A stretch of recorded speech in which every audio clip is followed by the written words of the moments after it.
Hello नमस्कार दोस्तों, आप सभी का स्वागत है प्रोग्राम कम्युनिटी कलर्स पर। इस वक्त रात के 9 बज चुके हैं, शुक्रवार का दिन है और आपने ट्यून इन कर लिया है रेडियो उड़ान, अ फ्लाइट ऑफ लाइफ, जहां पर हम सुनने जा रहे हैं program community colours RJ Gauri यानी मेरे साथ। दोस्तों, इस प्रोग्राम पर हम डिसेबिलिटी जगत से जुड़ी तमाम लेटेस्ट अपडेट्स को कवर करते हैं और साथ ही साथ कवर करते हैं DEPWD MSJE यानी कि department of empowerment of persons with disabilities से आती सोशल मीडिया अपडेट्स भी। दोस्तों, प्रोग्राम कम्युनिटी कलर्स पर आपका भरपूर प्यार बरस रहा है। आपके सराहना भरे शब्द हमें समय समय पर मिल रहे हैं, जिनसे हमें इस प्रोग्राम को सही दिशा देने में मदद मिल रही है। तो दोस्तों, आइए बिना समय गवाए आज का प्रोग्राम शुरू करते हैं। सुनते हैं आज के शो की हेडलाइंस।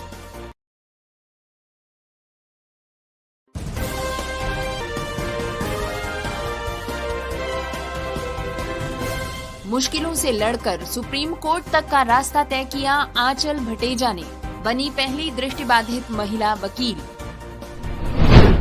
बिहार चुनाव से पहले नीतीश कुमार का बड़ा ऐलान, बुजुर्ग दिव्यांग विधवा पेंशन अब 400 से कर दी गई 1100। मध्य प्रदेश में दिव्यांग पेंशन अटकी, वादों के बीच भी सिर्फ 600 रुपए ही मिल रहे हैं। ईरा सिंघल दिव्यांगता को मात देकर बनी यूपीएससी टॉपर। SSC CGL परीक्षा में फर्जी दिव्यांगता प्रमाण पत्र घोटाला, 13 लोगों पर FIR। मध्य प्रदेश के सागर में आश्रम संचालक पर गंभीर आरोप।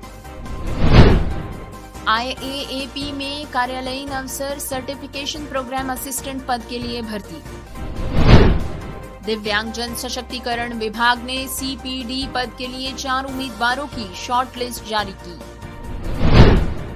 प्रतीक माधव को रॉयल सोसाइटी लंदन ने वैश्विक दिव्यांगता तकनीक रिपोर्ट लॉन्च करने को किया आमंत्रित।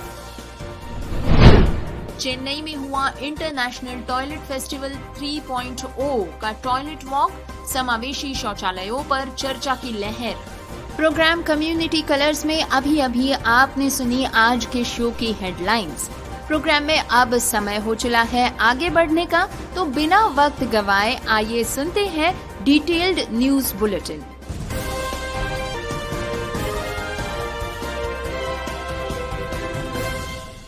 दोस्तों, खबर सुनते हैं सुप्रीम कोर्ट से।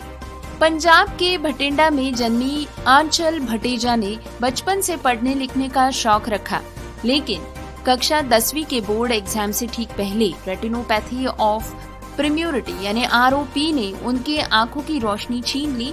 डॉक्टरों ने उन्हें बताया कि अगर तुरंत सर्जरी नहीं की तो स्थायी रूप से नुकसान हो सकता है, लेकिन आंचल ने रोना हारना सीखा ही नहीं। आंचल ने बिना देखे ही अपनी 10वीं की बोर्ड की परीक्षा में टॉप किया।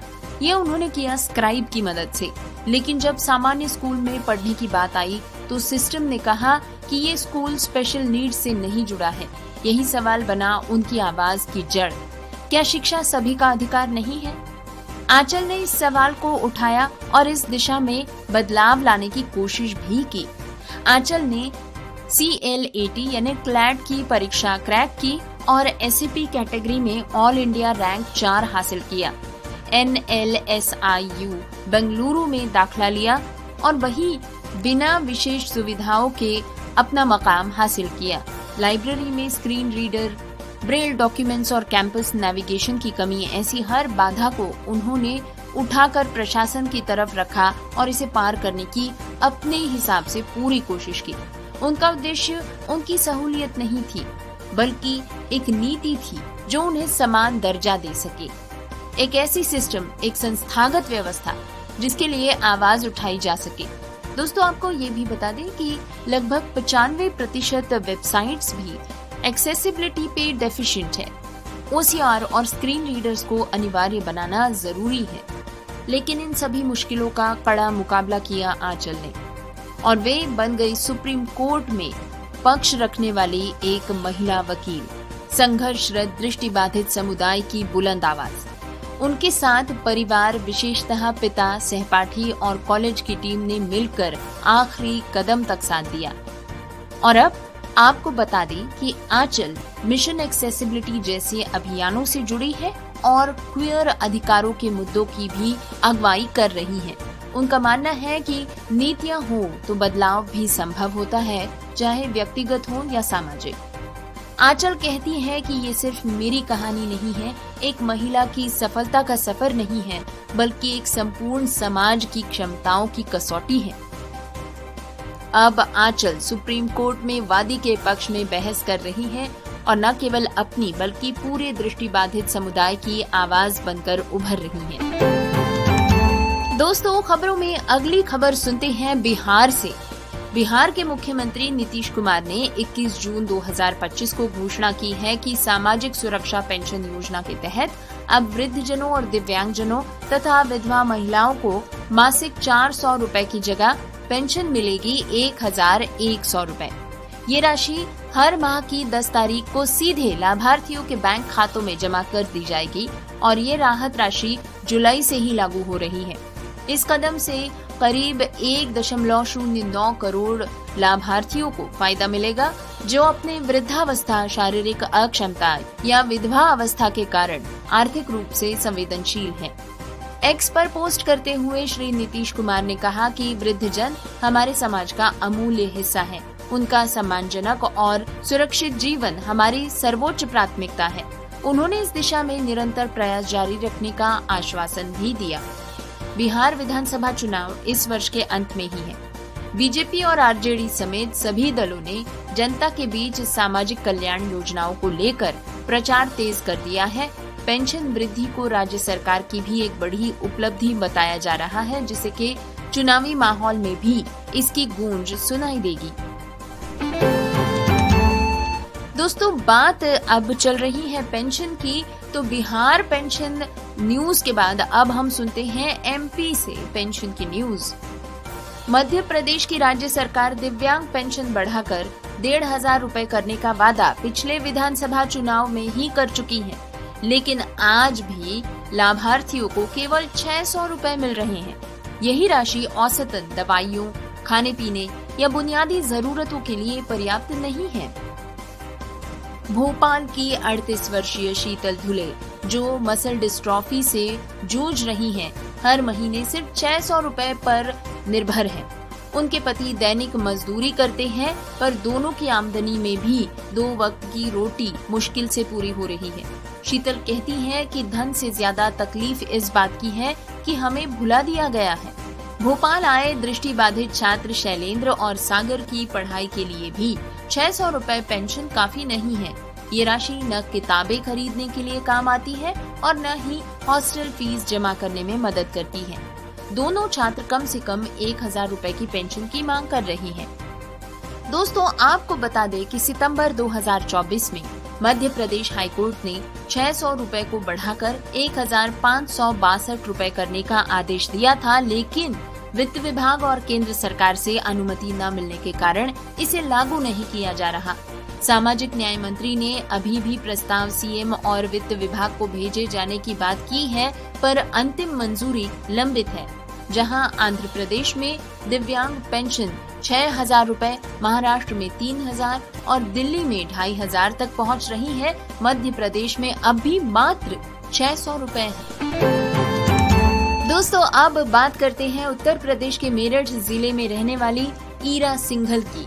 ईरा सिंघल ने 7-8 वर्ष की उम्र में ही दंगों के दौरान कर्फ्यू देखा था, जहां पे उन्होंने जिला अधिकारी यानी डीएम का रोल सुना था और वहीं से उन्होंने डीएम बनने का सपना पाल लिया।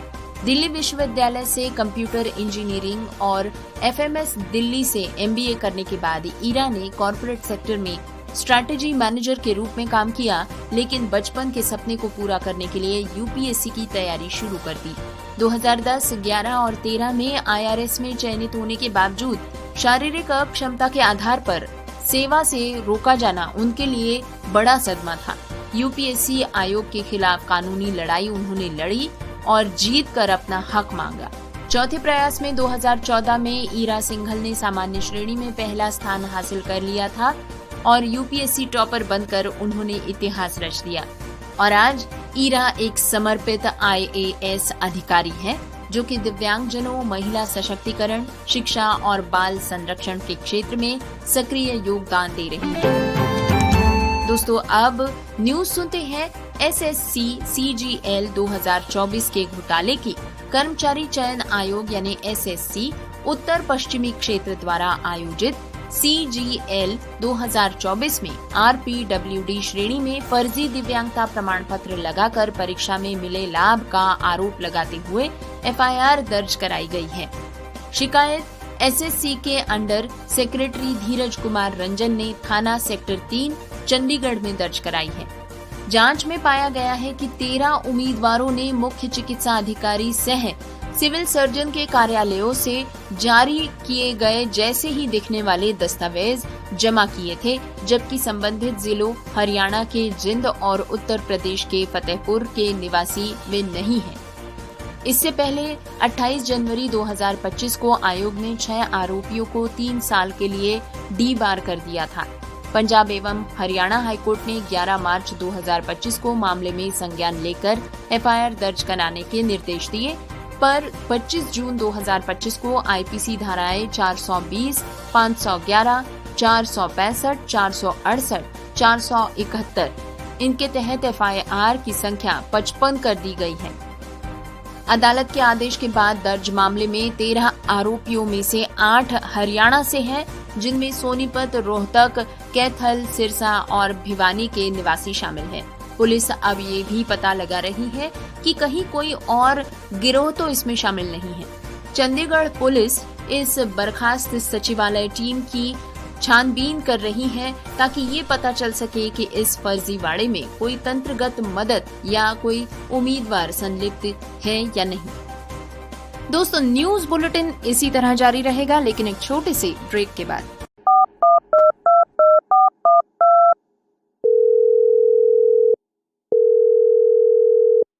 रेडियो उड़ान में आपका स्वागत है।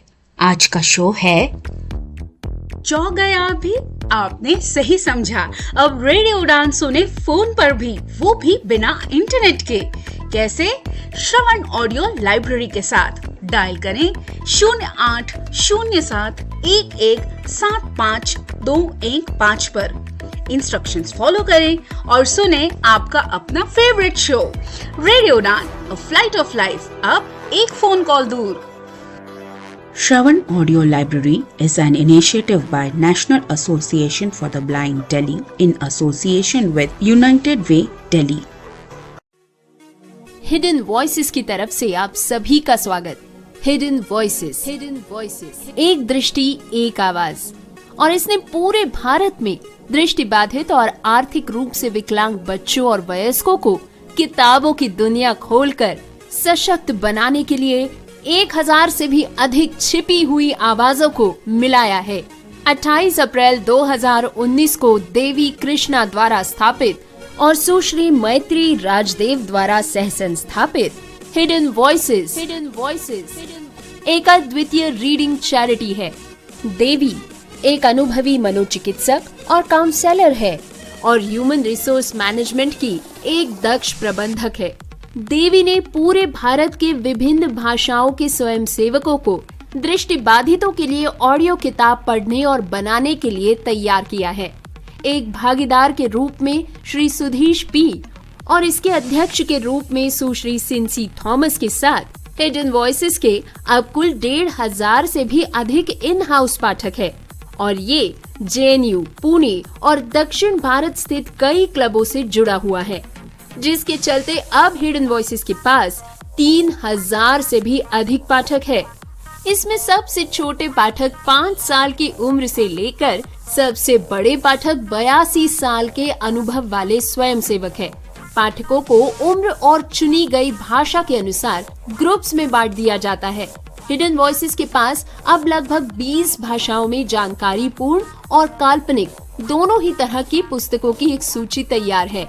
इन ऑडियो पुस्तकों का उपयोग विभिन्न संस्थानों और समूहों जैसे कि Ferguson college Pune, lit the light, Dyuti, Madras club आदि द्वारा किया गया है। इस कार्यक्रम ने 50,000 से भी अधिक लोगों की जिंदगी को समृद्ध बनाया है। अधिक जानकारी के लिए हमें ईमेल करें hiddenvoices2020@gmail.com पर। क्या आप डिसेबिलिटी के बारे में सटीक और विश्वसनीय जानकारी जानना चाहते हैं? तो विजिट करें disability.390.org। ये वेबसाइट एक ऐसा मंच है जहां आपके सवालों को मिलेंगे विशेषज्ञों से उत्तर। आपको मिलेंगे सेल्फ एडवोकेसी की प्रेरणादायक कहानियों के वीडियोस। इतना ही नहीं, engaging games, valuable resources, inclusive music video और ढेर सारी ऑथेंटिक इंफॉर्मेशन। दिव्यांगता से जुड़े अपने सवालों के जवाब खोजिए, अपनी क्यूरियोसिटी को एक्सप्लोर कीजिए वेबसाइट पर डाइविंग डीप सेगमेंट के साथ। तो देर किस बात की, आज ही विजिट करें disability.390.org और साथ मिलकर बनाएं समावेशी समाज।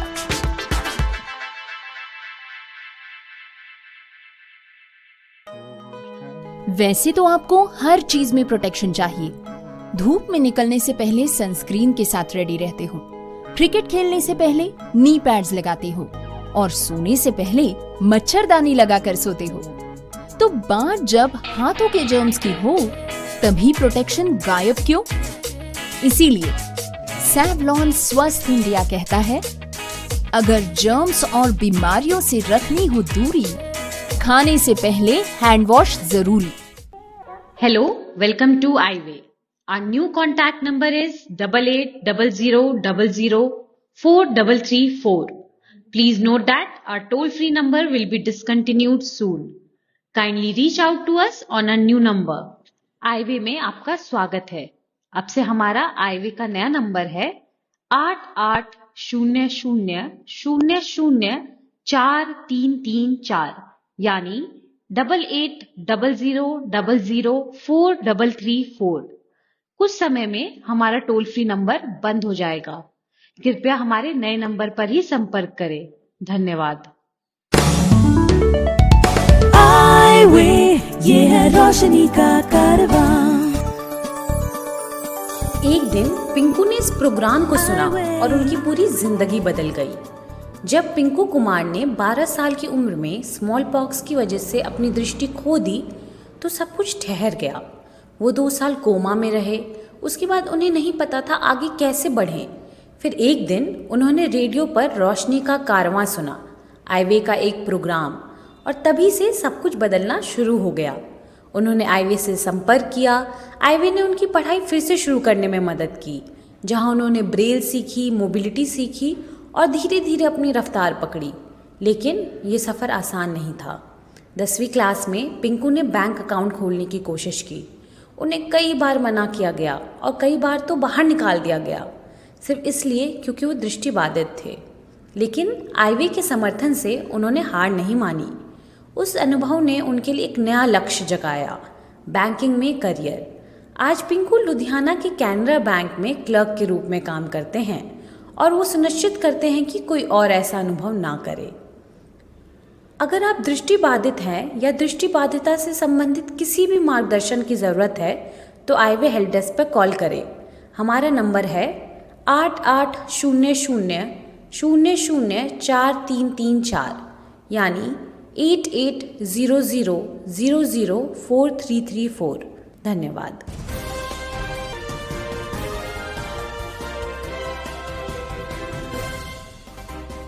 ब्रेक के बाद आप सभी का स्वागत है। न्यूज बुलेटिन जारी है। बढ़ते हैं अगली खबर की ओर। दोस्तों, खबर सुनते हैं मध्य प्रदेश के सागर से। मध्य प्रदेश के सागर जिले में एक आश्रम संचालक पर बड़े ही गंभीर आरोप लगाए गए हैं कि उन्होंने आश्रम में रहने वाले बच्चों बुजुर्गों को शहर की सड़कों पर भिक्षावृत्ति के लिए मजबूर कर दिया है। स्थानीय नागरिकों की शिकायत पर चाइल्ड लाइन की टीम ने 24 जून 2025 को छानबीन की, जिसमें कि पता चला कि आश्रम के कमरों में से सीधे नकद संचालक के पास जाती थी, जबकि निवासियों को खाने पीने की बुनियादी सुविधाएं भी नसीब नहीं थी। आश्रम में बच्चे थे जिनमें 6 तरह की शारीरिक अक्षमताएं पाई गई और लगभग 10 बुजुर्ग थे जो दोनों ही एक ही दिन में कई घंटे तक सड़कों पर बैठे भिक्षा मांगते रहे हैं। इनमें से कुछ को बेहोशी की हालत में सड़क के किनारे छोड़ दिया जाता था, जिससे कि उन्हें मेडिकल इमरजेंसी की स्थिति भी झेलनी पड़ी है। दोस्तों, आपको बता दें कि सागर पुलिस ने इस मामले में एफआईआर दर्ज करके आश्रम संचालक के खिलाफ आईपीसी की धारा 370, 372, 506 के तहत मामले में कार्रवाई की है। पुलिस अब आश्रम के अन्य सहयोगियों की संलिप्तता की भी जांच कर रही है ताकि पूरा नेटवर्क उजागर हो सके। यूनिसेफ की रिपोर्ट के अनुसार भारत में जबरन भिक्षावृत्ति की मानव तस्करी एक आम विधा बन गई है, जिसमें के गिरोह सालाना हजारों बच्चों को हवस, दवाओं और जबरदस्ती के जरिए शहरों में तस्करी कर देते हैं। विशेषज्ञों का कहना है कि जब आश्रम जैसी जगहों पर अपराधियों का अड्डा बन चुका है तो मानवाधिकारों का सरासर हनन हो रहा है। स्थानीय सामाजिक कार्यकर्ता अब आश्रम में शरणार्थियों के लिए बेहतर निगरानी तंत्र, नियमित स्वास्थ्य जांच और शिक्षा सहायता सुनिश्चित करने की मांग कर रहे हैं। चाइल्ड वेलफेयर कमेटी की अगली सुनवाई 30 जून 2025 को निर्धारित की गई है। IAAP international association of accessibility professionals ने अपनी सर्टिफिकेशन प्रोग्राम टीम में सर्टिफिकेशन प्रोग्राम असिस्टेंट के पद के लिए भर्ती की घोषणा की है। ये पूर्णकालिक रिमोट रोल जुलाई 2025 से शुरू होगा और मासिक वेतन सीमा 42,000 से 45,000 तक की गई है। दोस्तों, इस पद की मुख्य जिम्मेदारियां होंगी 4 प्रमुख प्रमाणन कार्यक्रम CPACC, WAS, CPWA, ADS के कंटिन्यूइंग एजुकेशन क्रेडिट्स और रिन्यूअल्स को ट्रैक करना, उम्मीदवारों और प्रमाण पत्र धारकों से मिलने वाले ईमेल, फोन इंक्वायरीज का स्पष्ट, मैत्रीपूर्ण और प्रोफेशनल जवाब देना, रिपोर्टिंग तैयार करना और रिपोर्ट ऑपरेशंस को मैनेज करना, वैश्विक स्तर पर एक समावेशी एक्सेसिबिलिटी कम्युनिटी के निर्माण में योगदान देना। दोस्तों, इस पद के लिए कौन सी योग्यताएं और अनुभव होना जरूरी है? प्रशासकीय सहायता और कस्टमर सर्विस में पूर्व अनुभव होना, विवरणों पर सटीक ध्यान, उत्कृष्ट संचार कौशल और सहयोगी मानसिकता होना जरूरी है। अतिरिक्त गुण माना जाएगा सेल्स फोर्स ऑपरेट करना, एसोसिएशन मैनेजमेंट सिस्टम, एम्स या किसी पेशेवर प्रमाणन प्रोग्राम की जानकारी होना।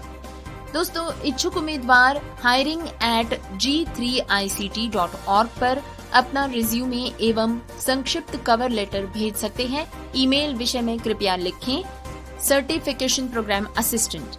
IAAP का मिशन है कार्यस्थल में पहुंच यानी एक्सेसिबिलिटी और समावेशन यानी इंक्लूजन की वैश्विक मानक को स्थापित करना।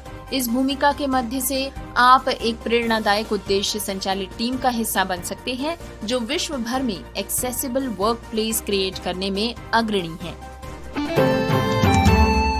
दोस्तों, खबर सुनते हैं दिव्यांग जन सशक्तिकरण विभाग से। सामाजिक न्याय और अधिकारिता मंत्रालय की दिव्यांग जन सशक्तिकरण विभाग यानी DEPWD ने 10 जून 2025 को एक ऑफिस मेमोरेंडम जारी करते हुए commissioner for the persons with disability CPD unreserve category के लिए 4 अभ्यर्थियों को शॉर्टलिस्ट किया है। उम्मीदवारों के नाम है इथैया मल्लिकार्जुन, डॉक्टर शिवाजी कुमार, मोहम्मद शमीम अंसारी और मुकेश गुप्ता। इस शॉर्टलिस्ट पर कोई आपत्ति हो तो अभ्यर्थी नोटिफिकेशन जारी किए जाने की तारीख से 5 कार्य दिवसों के भीतर अपनी प्रस्तुतियां विभाग को भेज सकते हैं।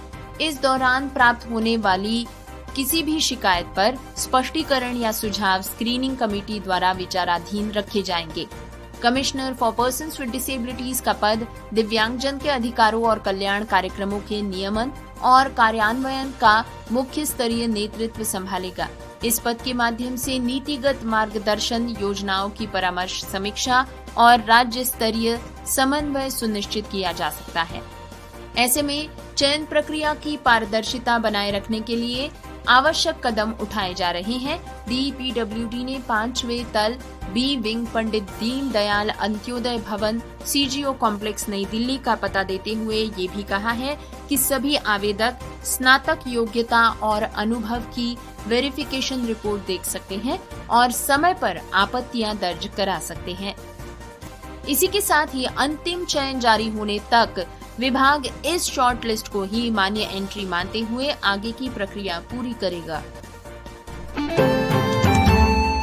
बंगलौर के असिस्टेक फाउंडेशन ATF के CEO को यानी कि फाउंडर श्री प्रतीक माधव को लंदन में 23 जून 2025 को रॉयल सोसाइटी द्वारा आयोजित disability technology, how data and digital assistive technologies can support independent fulfilled lives शीर्षक वाली एक वैश्विक नीति रिपोर्ट लॉन्च कार्यक्रम में आमंत्रित किया गया। प्रतीक माधव एकमात्र ऐसे भारतीय प्रतिनिधि होंगे जहां वे professor sir Bernard Silverman FRS Royal Society के स्टीयरिंग कमेटी के अध्यक्ष और इंटरनेट के पिता डॉक्टर विंड सर्फ जैसे दिग्गजों के साथ एक अंतर्राष्ट्रीय पैनल में रिपोर्ट के निष्कर्षों एवं नीतिगत प्रभावों पर विचार विमर्श करेंगे। प्रतीक माधव रॉयल सोसाइटी की डिजिटल एक्सेसिबिलिटी स्टीयरिंग कमेटी के सदस्य भी हैं, जो डिजिटल सहायक तकनीकों के क्षेत्र में सबूतों पर आधारित नवाचार एवं उपयोगकर्ता केंद्रित डिजाइन को बढ़ावा देते हैं। इस मंच पर उनका मानना है कि लाइव एक्सपीरियंस को तकनीकी और नीतिगत निर्माण के केंद्र में रखकर समावेश की प्रगति को बढ़ाया जा सकता है।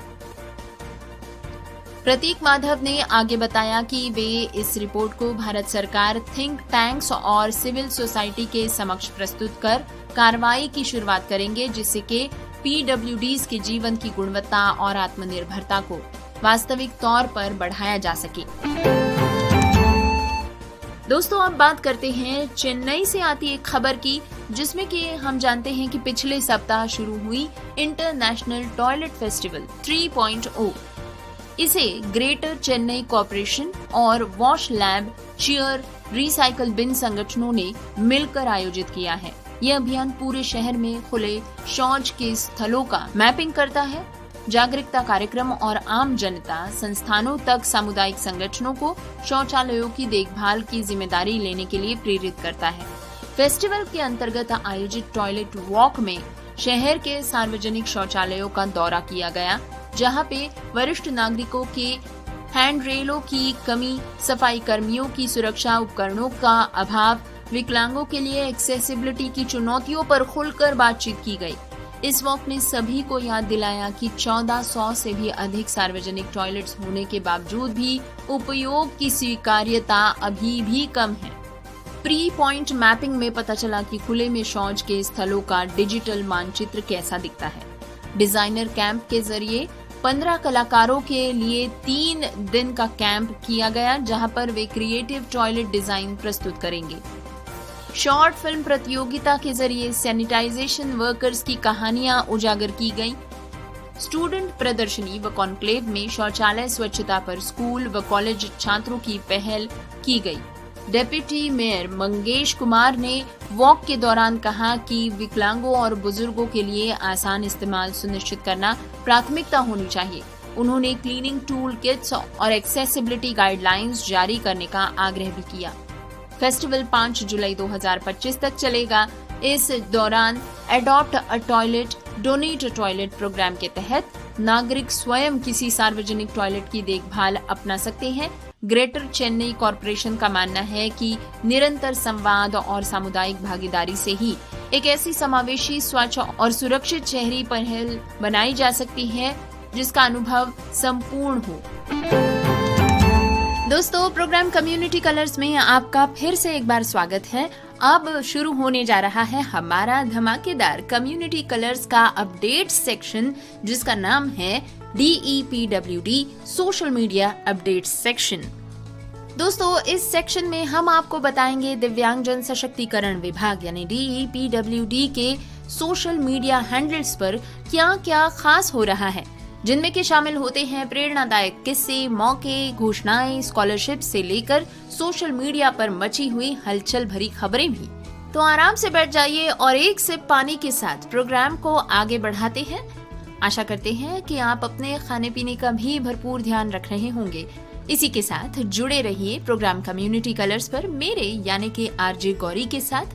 आइए शुरुआत करते हैं आज के DEPWD MSJE social media updates section की। सबसे पहले बात करते हैं 21 जून की बड़ी ही धूम धड़ाके वाली इंटरनेशनल योगा डे 2025 की union minister doctor Virendra Kumar के साथ। आज कवर की जा रही इस पहली अपडेट के माध्यम से union minister doctor Virendra Kumar के साथ national institute for empowerment of persons with intellectual disabilities Secunderabad ने एक स्पेशल योग प्रोग्राम रखा था। इसके बारे में लिखा गया है। फेसबुक पर लाइव लिंक इस कार्यक्रम की शेयर की गई थी। पूरे देश को इसमें आमंत्रित किया गया था और कहा गया था, चलो मिलकर जश्न मनाएं। दोस्तों, इस कार्यक्रम में हीरो मोमेंट तब आया जब आर.के. बीच विशाखापत्तनम से पीएम नरेंद्र मोदी ने भी लाइव इसके माध्यम से योग किया। थीम थी योग for one earth one health. वहीं सिकंदराबाद में नेशनल इंस्टीट्यूट के बहु प्रतिभाशाली विद्या और स्टाफ ने 21 डिसेबिलिटी कैटेगरी के लोगों के साथ योग किया, जिसमें के 3400 से भी ज्यादा दिव्यांग साथियों ने एशिया और इंडिया बुक ऑफ रिकॉर्ड्स में अपना नाम लिखवाया। दोस्तों, ये अपडेट हमें दिखाती है कि कैसे योग सिर्फ एक फिटनेस का साधन नहीं है, बल्कि आत्मविश्वास, सामूहिक ऊर्जा और सामुदायिक जुड़ाव की पावर बैंक है। अपनी अगली पोस्ट के माध्यम से योगा डे पर DEPWD ने शुभकामनाओं का संदेश दिया और कहा कि योग सिर्फ बॉडी माइंड सोल का संतुलन नहीं है, ये है हमारी सामाजिक हार्मनी, समावेशी विकास की कुंजी। आज हम तंदुरुस्ती, शांति और हार्मनी के लिए कसम लेते हैं। ये पोस्ट बेहद दिलचस्प है क्योंकि इसमें सोशल मीडिया पर आमने सामने आमंत्रण लिखा गया था। डिपार्टमेंट ने इसे ज्यादा से ज्यादा लोगों तक पहुंचाने के लिए लाइक, शेयर और टैग करने की रिक्वेस्ट भी की, ताकि ज्यादा से ज्यादा लोग योग के माध्यम से अपने जीवन को बदल सके। अपनी अगली पोस्ट के माध्यम से डिपार्टमेंट लिखते हैं डिसेबिलिटी सशक्तिकरण की 11 साल की यात्रा के बारे में। पिछले 11 वर्षों में DEPWD की इनोवेटिव पहलों का जिक्र करते हुए उन्होंने लिखा है कि इन 11 सालों ने दिव्यांगों को नए अवसर, आत्मनिर्भरता और गरिमा की उड़ान दी है। ये बदलाव सरकार की प्रतिबद्धता का आईना है। #11 years of सेवा सोशल मीडिया पर ये हाईलाइट इसलिए रहा कि जब सिस्टम में बदलाव आता है तो असली झलक तभी दिखाई देती है जब लोगों की जिंदगियां बेहतर हों। अपनी अगली पोस्ट के माध्यम से भी इस बार डिपार्टमेंट ने योग कार्यक्रम के बारे में ही लिखा, जो कि देश भर में हुआ। इंटरनेशनल योगा डे ये सिर्फ सिकंदराबाद पर नहीं हुआ, बल्कि पूरे देश में DEPWD और राष्ट्रीय संस्थानों ने मिलकर कॉम्प्रिहेंसिव योगा प्रोग्राम्स चलाए, जिसके लिए सोशल मीडिया पर डिपार्टमेंट ने लिखा, योग केवल स्वास्थ्य का माध्यम नहीं बल्कि आत्मा, शक्ति, विश्वास और सामाजिक समावेशन का जरिया है। आपको बता दें कि इस पोस्ट के तहत ईस्टर्न, वेस्टर्न, नॉर्दर्न और सदर्न हर जोन में योगा सेशंस, ऑनलाइन वर्कशॉप्स और CBD कॉन्फैब्स भी हुए, जो ये दिखाते हैं कि इंक्लूजन शब्दों से बढ़कर अब प्रैक्टिस में आने लगा है। दोस्तों, इस पोस्ट के साथ साझा किए गए फोटोग्राफ्स में हम अधिकारियों को योगा के बारे में चर्चा करते हुए, योगा पोज प्रैक्टिस करते हुए साफ साफ देख सकते हैं, जो कि बड़ा ही प्रेरणादायक लग रहा है। दोस्तों, अगली पोस्ट के माध्यम से डिपार्टमेंट लिखते हैं नेशनल अवार्ड्स 2025 के बारे में, जिसके जरिए वो खोजना चाहते हैं आने वाले चेंज मेकर्स को। डिपार्टमेंट लिखते हैं, अब एक शानदार मौका है। DEPWD ने नेशनल अवार्ड्स फॉर दिव्यांगजन 2025 के लिए नॉमिनेशंस खोल दिए हैं और पोस्ट में प्रमोट किया है, क्या आप या आपके जानने में कोई भी दिव्यांगजन में बदलाव लाने वाला चेंज मेकर है? अपनी कहानी सुनाइए। 15 मई से 15 जुलाई 2025 तक नामांकन खुले हैं। साइड में लिंक भी दिया हुआ है। लिंक है awards.gov.in, याद रहे awards.gov.in, और हैशटैग है नेशनल अवार्ड्स 2025, जो युवा और अनुभवी दोनों को ही प्रेरित करता है, ताकि वे अपनी बहादुरी और कर्तव्य की कहानी सबके सामने उजागर कर सके। दोस्तों, डिपार्टमेंट ने विद्यार्थियों के लिए अपनी अगली पोस्ट के माध्यम से लिखा है स्कॉलरशिप 2025 के बारे में। ये एक गोल्डन अपॉर्चुनिटी है। डिपार्टमेंट लिखते हैं, प्री मैट्रिक, पोस्ट मैट्रिक और टॉप क्लास स्कॉलरशिप स्कीम्स के लिए अप्लाई करें नेशनल स्कॉलरशिप पोर्टल पर। दिव्यांग छात्र अपनी पढ़ाई और करियर में आगे बढ़े। पोस्ट में लिंक दिया गया था scholarships.gov.in, यानी याद रहे scholarship.gov.in और डिपार्टमेंट ने हाईलाइट किया है कि शिक्षा ही सशक्तिकरण की नींव है। बहुत सारे कमेंट्स में छात्रों ने पूछा है कि एलिजिबिलिटी क्राइटेरिया क्या हो सकता है, लास्ट डेट ऑफ एप्लीकेशन क्या है। जवाब मिलेगा DPWD की लाइव क्वेश्चन एंड आंसर से। अपनी अगली पोस्ट के माध्यम से डिपार्टमेंट लिखते हैं, जुड़िए प्रोग्राम असिस्टेंट रोल में। वहीं IAAP के अपडेट ने भी छाप छोड़ी है। दोस्तों, इस रिक्वायरमेंट को हमने आज के ही कम्युनिटी कलर्स में विस्तार से साझा किया है, तो एक बार फिर से सुन लेते हैं कि IAAP के ये अपडेट क्या है। IAAP के अपडेट ने छाप छोड़ी है। वे लिखते हैं, सर्टिफिकेशन प्रोग्राम असिस्टेंट हायर कर रहे हैं। 42 से 45 हजार सैलरी पैकेज के साथ रिमोट फुल टाइम रोल में स्क्रीन शील्ड वाले प्रोफेशनल्स को बुलाया जा रहा है, जो कि CPACC, WAS, CPWA और ADS सर्टिफिकेशन में सपोर्ट करेंगे। अगर आपके पास सेल्स फोर्स या एसोसिएशन मैनेजमेंट सिस्टम्स का एक्सपीरियंस है तो बिल्कुल भी ये मौका ना चूके। ये अपडेट खास इसीलिए है क्योंकि दिव्यांगजनों को एक ग्लोबल एजुकेशन सेंट्रिक रोल में रिप्रेजेंट करना जरूरी है। अंत में DPWD ने डिजिटल एक्सेस वर्कशॉप की जानकारी भी दी। डिपार्टमेंट लिखते हैं, जुलाई 2025 में शुरू हो रहा है 3 दिन का हैंड्स ऑन वर्कशॉप, जहां पर स्क्रीन रीडर, QCR और AI बेस्ड असिस्टिव टूल्स पर ट्रेनिंग दी जाएगी। लिमिटेड सीट्स ही मौजूद हैं, तो जल्दी आवेदन करें। इस पोस्ट में साफ होता है कि विभाग केवल स्कॉलरशिप्स या अवार्ड्स तक सीमित नहीं है, बल्कि टेक्नोलॉजी के जरिए भी इंक्लूजन को रियल टाइम में लागू करना चाहता है। तो दोस्तों, ये तो था प्रोग्राम कम्युनिटी कलर्स का DEPWD social media updates section, जो योगा के जोश से लेकर स्कॉलरशिप के सुनहरे अवसरों, अवार्ड्स के नामांकन से लेकर डिजिटल टूल ट्रेनिंग तक, सर्टिफिकेशन रोल्स से लेकर वर्कशॉप की डिटेल्स तक डिस्कस कर रहा था। हर अपडेट में एक ही मैसेज है, सशक्तिकरण। चाहे योगा हो, शिक्षा हो, नौकरी हो या डिजिटल टूल्स, हर पल में हमें जोड़ती है, हमें सशक्त बनाती है और समावेशी भारत की तरफ ले जाती है DEPWD की सराहना भरी कोशिश। आशा है आपको ये अपडेट्स सेगमेंट पसंद आया होगा। अगर कोई भी स्पेसिफिक पोस्ट या लिंक फिर से सुनना चाहते हैं तो कमेंट में जरूर बताएं। अगले हफ्ते फिर मिलते हैं नए रंगों के साथ प्रोग्राम कम्युनिटी कलर्स पर। तब तक के लिए नमस्कार, लेकिन जुड़े रहिए आज भी। सुनते जाइए एक बार फिर से प्रोग्राम कम्युनिटी कलर्स की हेडलाइंस।